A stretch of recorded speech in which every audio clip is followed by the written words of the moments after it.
দেখো আজকে ২৬ তারিখ আর মা এই যে ঠাকুরের কাছে সকালে মিষ্টি দিয়েছে। আমি পায়ের অবস্থা দেখছিলাম আর সেদিকে দেখো রেমু চালে উঠে শুয়ে আছে। যাই হোক রোদ যদিও এখনো এসে পৌঁছায়নি, তো আজকের চণ্ডীপুর যাওয়ার একটা ব্যাপার আছে। অন্নপূর্ণা পূজা উপলক্ষে ৩ দিন অনুষ্ঠানও আছে, তাই জন্য ঝটপট বিস্কিট খেয়ে স্নান করে এসে ঠাকুরকে ফুল ধূপ দিচ্ছি। আর পাটার কথা ভাবছি যে সাবধানে যেতে পারবো নাকি আবার ফিরতে পারবো নাকি, কারণ পা প্রচণ্ড ব্যথা। গতকাল যে গেছিলাম এতটা জার্নি হয়েছে। যাই হোক জিনিসপত্র গুছিয়ে নিয়ে আমি যে মুড়ি খেতে বসে পড়েছি। মা দেখতে বলছিল চুলটা ঠিকঠাক আছে নাকি, আমি বললাম হ্যাঁ ঠিকই আছে। পরপর সমস্ত ওষুধ খেয়ে নিলাম আর এদিকে জিনিসপত্র যা নেওয়ার তা নিয়ে মা আর আমি বেরিয়ে পড়েছি। হাতে এই ব্রেসলেটটা একটু সময় রেখেছিলাম, তারপর ব্যাগে ঢুকিয়ে দিয়েছি। যাই হোক রাস্তায় বাবার সাথে দেখা হলো, গাড়ি তেমন নেই বললেই চলে, সেজন্য বাবা রেপার অব্দি ছেড়ে দিয়ে আসবে। আমরা এদিকে দাঁড়িয়ে আছি, রাস্তায় যে আসছে কথা বলছি। মা বলছিল মায়ের কটা ছবি তুলে দিতে, আমি বললাম ঠিক আছে তুলে দিচ্ছি দাঁড়াও। তুলে দিয়েছি ঠিকই, এদিকে আমার পার দিকে দেখছি বারবার 4টে আঙুল দুটো পায়ের এমন অবস্থা হয়ে যাচ্ছে, প্রচণ্ড ব্যথা। কি দেখো ব্রেসলেটটা অনেক দিন পর বের করেছি, কিন্তু রাখতে ইচ্ছে করছে না, হাত ঘেমে যাচ্ছে বলে বারবার খুলছি আর পড়ছি। যাই হোক সবার আসা যাওয়ার মাঝে অবশেষে বাবার সাথে চলে এলাম রেপাড়ায়। আর এখানে হাতে টাকা বের করে রেখেছি আমি, কারণ ব্যাগ সামনে রাখবো, তখন বের করতে যদি অসুবিধা হয়, সিট না পাই। বলতে বলতে মনের ভাবনা সত্যি করে দিয়ে সিট পাইনি আর নেমে গেছি এখানে চণ্ডীপুর এসে। জানো তো আজকের এডাসালের বাসন্তী পুজোর যে মন্দির প্যান্ডেল সব কিছুর ভিডিও করেছি, সেটা আমি আলাদা করে পোস্ট করেছি, তোমরা দেখতেই পারো। তো এখানে আর দিলাম না। এখানে তো পৌঁছে গেছি, ঠাকুরের নাম গানও হচ্ছে, মন্দিরে পূজা হচ্ছে, পুষ্পাঞ্জলিও হবে। যাই হোক মা এখানে টাকা দিচ্ছে আর আমি দাঁড়িয়ে দাঁড়িয়ে ঢং করে এরকম ছবি তুলছি। টিফিনের ব্যবস্থাও এখানে আছে। আমি তার আগে বললাম দাঁড়াও ভালো করে একটু চোখ মুখ ধুয়ে আসি, গরমে প্রচণ্ড অবস্থা খারাপ হয়ে গেছে। তারপর শরীরটাও বিশেষ ভালো লাগছে না, কিন্তু কী বলতো মা আসতে চাইছিল, সেজন্য মার খুশির কথা ভেবেই এলাম। এদিকে মা বলছিল টিফিন খাবি, আমি বললাম ঠিক আছে চলো। আমার এক ফোঁটাও ইচ্ছে নেই, কিন্তু ওই যে সঙ্গ দিতেই হবে। অল্প করে মুড়ি নিয়েছিলাম আর ছোলার ডাল আর 1 পিস করে কেক। যাই হোক তারপর ঝটপট খাওয়া দাওয়া শেষে হাত মুখ ধুয়ে দেখি এখানে রান্নাবান্নার ব্যবস্থা চলছে। অনেকে টিফিনও খাচ্ছে, অনেকে মন্দিরেও আছে। চারপাশটা কত সুন্দর সাজানো গোছানো, ভালো পরিবেশ হয়ে আছে এখন অবধি। জানতাম না যে পরে আরও কী ঘটতে পারে। যাই হোক এখানে এসে যখন জানলার পাশ দিয়ে মায়ের মুখটা দেখি, মনটা শান্তিতে ভরে গেল যেন। এদিকে পুষ্পাঞ্জলি শুরু হবে, ফুল সবাইকে সেখানে দিয়ে দিয়েছে। আমিও অনেক কষ্টে সামনের দিকে গিয়ে প্রণাম করে এসেছি। মা আমার প্রণাম করে সামনেই দাঁড়িয়ে গেছে, তারপর ফুলও পেয়েছি মোটামুটি একটা। যাই হোক পুষ্পাঞ্জলি হচ্ছে ঠিকই, কিন্তু সেখানে নাম গান হচ্ছে এত জোরে মাইকে, যে এখানে মন্ত্র কোনো শোনা যাচ্ছে না, কারণ এখানের মাইকের সাউন্ডটা একটু কম। যাই হোক তো পুষ্পাঞ্জলি হওয়ার পরে অনেকে উঠে চলে গেছে, আমরা বসে আছি। ঠাকুরের ভোগ দেওয়া হয়েছে ঠাকুরকে। এখানে যেমন মা অন্নপূর্ণাকে দেওয়া হয়েছে, সেখানে ঠাকুর স্বামীজি মা শারদা ওনাদেরকেও দেওয়া হয়েছে, সেজন্য দেখো ঘরের দরজা বন্ধ। যাই হোক তারপর যখন সময় অতিক্রম হয় তখন দরজা খুলে দিয়েছে আর আমি দেখছিলাম, অনেকটা দূরে বসেছি যদিও, এত ভালো লাগছিল কি বলবো। যাই হোক চেনা পরিচিত যাদের সাথে দেখা হয়েছে তাদের সাথে কথাও হলো। আমি আর মা পাশাপাশি বসে আছি, আর এখানে 2-3 জন বোন, তারা কি বলবো, আরও 2-3 জনকে ডেকে এনে বসবে বলছে, অথচ আগে থেকে জায়গা রাখেনি, কিছু রাখেনি। আমাকে আর মাকে বলছে চেপে চেপে জেঁকে বসতে। আমরা কীরকম বা বসবো বলো, সবাই তো একটা মোটামুটি জায়গা নিয়ে বসে, একজনের উপর আরেকজন তো বসতে পারবে না। মা প্রথমে কিছু বলছিল না, আমি একটু ধমক দিয়ে বলতে তারপর মেয়েগুলো চুপ করে গেছে, নিজেরা অ্যাডজাস্ট করে বসেছে। তাও আবার এমন বসেছে যে হয়তো মার পায়ে অনেকটা লাগছিল, কিন্তু আমার কিছু করার নেই, মা তো কিছু বলছিলই না। যাই হোক ভোগ আরতির এখানে যে মুহূর্তগুলো দেখছো সেগুলো পুরোটাই আমি ভিডিওতে দিয়ে দিয়েছি, সেজন্য আর এই ভিডিওতে বেশি বড় করার জন্য দিলাম না।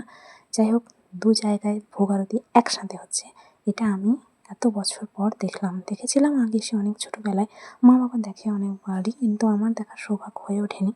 যাই হোক তো আজকের আমি এতটা খুশি বলে বোঝাতে পারবো না, নিজের সমস্ত অসুবিধা দুঃখ কষ্টকে দূরে রেখে আসতে পেরে ভালো লাগছে।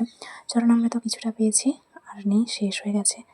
তারপর একটা কথা বলি, এখন কিছু উঠতি মানে ফেসবুক ইউজার এমন হয়েছে যে কিছু ফলোয়ার্স পেয়ে যাচ্ছে, এরা বিভিন্ন টুকটাক ভাইরাল কিছু পোস্ট করে, তারপর এরা নিজেদের এমন ভাব দেখায় যে কী আর বলবো।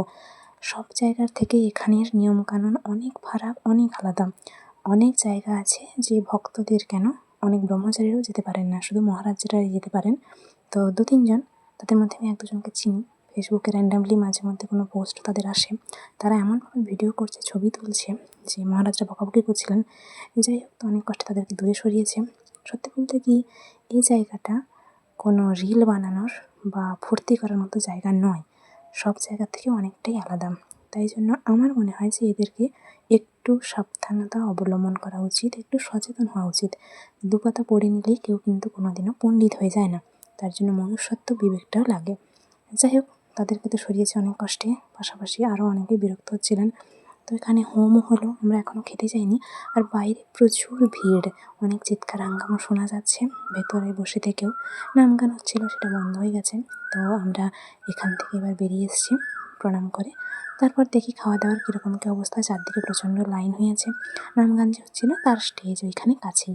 যাই হোক, ওপরের বারান্দায়ও ভালোই ভিড় ছিল, কিন্তু এখন মোটামুটি কমে গেছে। আর কি বলতো, মানুষজন না কোথাও যদি খাওয়া দাওয়ার ব্যবস্থা থাকে মেন খেতেই আসে, অন্য কোনো কিছু করতে কিন্তু আসে না। প্রথমে একটা লাইনে দাঁড়াচ্ছিলাম, তারপর বললো যে সেই লাইনটা না, আবার এদিকের লাইনে। আর এদিকের লাইনেই গণ্ডগোলটা সব থেকে বেশি। আগে পরে যারা আছে তাদেরকে দিচ্ছে, মাঝের কিছুজনকে দিচ্ছে না। অনেক চিৎকার হাঙ্গাম ঠেলাঠেলির মধ্যে আবার আগে যেখানে দাঁড়িয়েছিলাম সেখানে দাঁড়িয়ে গেছি। যে খাবার দিয়েছে সেটা মানে পেট ভরার মতোই নয়। যাই হোক, সত্যি বলতে পায়ে এমনিতে লেগেছিল, তারপর আবার লেগেছে। মাছ আজকে বৃহস্পতিবার বলে খাওয়া হয়নি, রেখে দিয়েছি। তো আমি রেগে মেগে সেগুলো সব রেখে দিয়ে হাত মুখ ধুতে চলে এসেছি। আর মা সেখানে ভাত নেওয়ার আশায় আবার বসে আছে। সত্যি বলতে প্রথমের দিকে যে কটা লাইন হয়েছিল তারা এখানে সেখানে পাতা, প্লেট, বাটি সমস্তটা ছড়িয়ে ছিটিয়ে ফেলে দিয়ে গেছে। এখানে জলের কল ভাঙা, সেখানে মুখ ভাঙা। যে দেখো এখনও মা দাঁড়িয়ে আছে। আমি তো প্রচণ্ড রাগারাগি করছিলাম, অনেকে খেতে পর্যন্ত পায়নি, অথচ যারা খাবে না তারা এক গাদা নিয়ে নষ্ট করেছে। ভাত শেষ হয়ে গেছে, ভাত আবার বসিয়েছে। এদিকে চারদিকে তরকারি, মাছ, সব কিছু ছড়াছড়ি। অবশ্য মাছটা নষ্ট কম দেখছি, কিন্তু বাকি সব নষ্ট হয়েছে চারদিকে। দেখতে যে কী বীভৎস লাগছে সেটা বলার মতো নয়।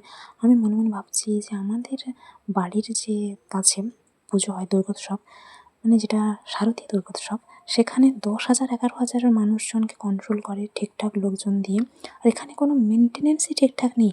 যে যেখানে পারছে ঢুকে যাচ্ছে, একজন 2-3 বার করে খাচ্ছে, 2-3টে করে প্লেট নিয়ে নিচ্ছে, কেউ তাদের কিচ্ছু বলছে না। মা আমাকে বলছে, "তুই আবার খাবি চল।" আমি তো কিছুতেই যাবো না, কিছু না। তো একজন কাকু বললেন যে, "না, তোমার খিদে পেয়েছে আর মেঘা তুমি যাও, খেয়ে এসো।" আমি বললাম ঠিক আছে। তারপর সবাই মিলে জোরজার করতে আবার নিতে গেছি। লাইফে ফার্স্ট টাইম আমি কোনো জায়গায় 2 বার খেতে গেছি, ঠিক আছে? আজ অব্দি কোথাও যাইনি, সেটা কোনো অনুষ্ঠান বাড়ি হোক, কোনো জায়গায় যাই হোক। তো এবারে মোটামুটি কিছুটা পেট ভরে খেয়েছি। মাছ তো রেখে দিয়েছে, আর আমার পাতে বড় বড় দুটো লঙ্কা পড়েছে। যাকে প্লেটগুলো মাই নিয়ে গেছে আমার আর মার, আর আমি হাত মুখ ধুতে গেছি। যে যেখানে পেরেছে দাঁড়িয়েছে, বসেছে, যেভাবে পারছে খাচ্ছে। কলের তো সব মাথা ভাঙা, জল ছিল না, আবার জল নিল।